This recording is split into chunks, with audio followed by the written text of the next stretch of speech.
एक बार महात्मा बुद्ध किसी गांव में गए। वहां एक स्त्री ने उनसे पूछा कि आप तो किसी राजकुमार की तरह दिखते हैं, आपने युवावस्था में गेरुआ वस्त्र क्यों धारण किया है? बुद्ध ने उत्तर दिया कि मैंने 3 प्रश्नों के हल ढूंढने के लिए संन्यास लिया है। बुद्ध ने कहा, हमारा शरीर युवा और आकर्षक है, लेकिन यह वृद्ध होगा, फिर बीमार होगा और अंत में यह मृत्यु को प्राप्त हो जाएगा। मुझे वृद्धावस्था, बीमारी और मृत्यु के कारण का ज्ञान प्राप्त करना है।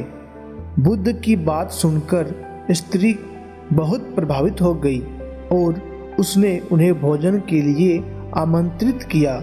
जैसे ही ये बात गांव के लोगों को मालूम हुई तो सभी ने बुद्ध से कहा कि वे उस स्त्री के यहाँ न जाए, क्योंकि वह स्त्री चरित्रहीन है।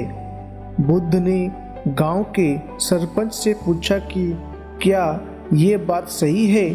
सरपंच ने भी गांव के लोगों की बात में सहमति जताई।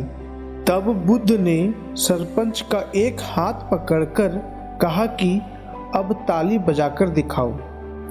इस पर सरपंच ने कहा कि यह असंभव है, एक हाथ से ताली नहीं बज सकती।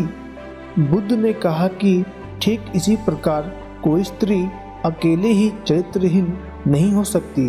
यदि इस गांव के पुरुष चरित्रहीन नहीं होते तो वह स्त्री भी चरित्रहीन नहीं होती।